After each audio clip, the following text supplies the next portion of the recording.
श्रीमद् भागवत महापुराण स्कंद 5वां अध्याय 23वां शिशुमार चक्र का वर्णन। श्री शुकदेव जी कहते हैं, राजन, सप्त ऋषियों से 13 लाख योजन ऊपर ध्रुवलोक है। इसे भगवान विष्णु का परम पद कहते हैं। यहाँ उत्तानपाद के पुत्र परम भगवत भक्त ध्रुव जी विराजमान हैं। अग्नि, इंद्र, प्रजापति कश्यप और धर्म ये सब एक साथ अत्यंत आदर पूर्वक इनकी प्रदक्षिणा करते रहते हैं। अब भी कल्प पर्यंत रहने वाले लोक इन्हीं के आधार स्थित हैं। इनका इस लोक का प्रभाव हम पहले चौथे स्कंद में वर्णन कर चुके हैं।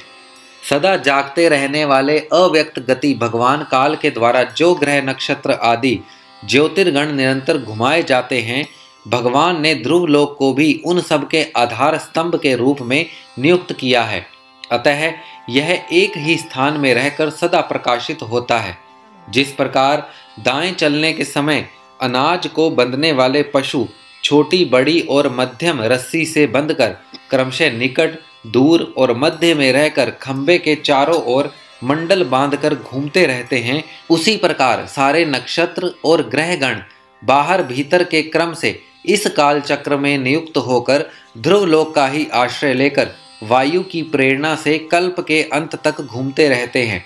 जिस प्रकार मेघ और बाज आदि पक्षी अपने कर्मों की सहायता से वायु के अधीन रहकर आकाश में उड़ते रहते हैं, उसी प्रकार ये ज्योतिर्गण भी प्रकृति और पुरुष के संयोगवश अपने अपने कर्मों के अनुसार चक्कर काटते रहते हैं, पृथ्वी पर नहीं गिरते। कोई कोई पुरुष भगवान की योग माया के आधार पर स्थित इस ज्योतिष चक्र का शिशुमार के रूप में वर्णन करते हैं। यह शिशुमार कुंडली मारे हुए है और इसका मुख नीचे की ओर है। इसकी पूंछ के सिरे पर ध्रुव स्थित है। पूंछ के मध्य भाग में प्रजापति, अग्नि, इंद्र और धर्म है। पूंछ की जड़ में धाता और विधाता है। इसके कटी प्रदेश में सप्त ऋषि हैं। यह शिशुमार दाहिनी ओर को सिकुड़ कर कुंडली मारे हुए है। ऐसी स्थिति में अभिजीत से लेकर पुनर्वसु पर्यंत जो उत्तरायण के 14 नक्षत्र हैं, वे इसके दाहिने भाग में हैं, और पुष्य से लेकर उत्तराषाढ़ा पर्यंत जो दक्षिणायन के 14 नक्षत्र हैं, वे बाएं भाग में हैं। लोक में भी जब शिशुमार कुंडलाकार होता है, तब उसके दोनों ओर के अंगों की संख्या समान रहती है। उसी प्रकार यहाँ नक्षत्र संख्या में भी समानता है। इसकी पीठ में अजविथि है और उदर में आकाश गंगा है। राजन, इसके दाहिने और बाएं कटी तटों में पुनर्वसु और पुण्य नक्षत्र हैं। पीछे के दाहिने और बाएं चरणों में आद्रा और अश्लेषा नक्षत्र है तथा दाहिने और बाएं नथनों में क्रमशः अभिजीत और उत्तर आषाढ़ा है। इसी प्रकार दाहिने और बाएं नेत्रों में श्रवण और पूर्वाषाढ़ा एवं दाहिने और बाएं कानों में घनिष्ठा और मूल नक्षत्र हैं। मघा आदि दक्षिणायन के 8 नक्षत्र बाईं पसलियों में और विपरीत क्रम में मृगशिरा आदि उत्तरायण के 8 नक्षत्र दाहिनी पसलियों में हैं। शतभिषा और ज्येष्ठा ये 2 नक्षत्र क्रमशः दाहिने और बाएं कंधों की जगह हैं।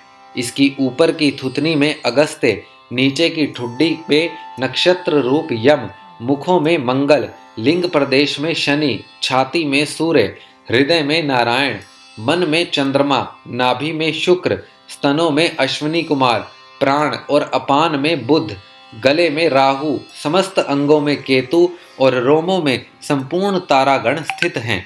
राजन, यह भगवान विष्णु का सर्वदेवमय स्वरूप है। इसका नित्य प्रति सायंकाल के समय पवित्र और मौन होकर दर्शन करते हुए चिंतन करना चाहिए तथा इस मंत्र का जप करते हुए भगवान की स्तुति करनी चाहिए।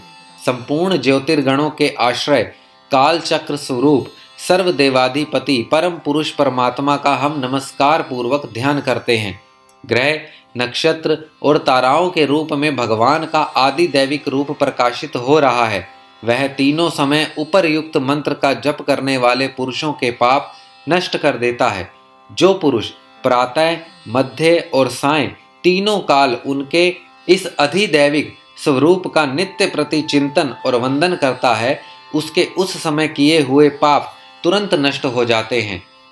श्रीमद् भागवत महापुराण स्कंद 5वां अध्याय 23वां समाप्त।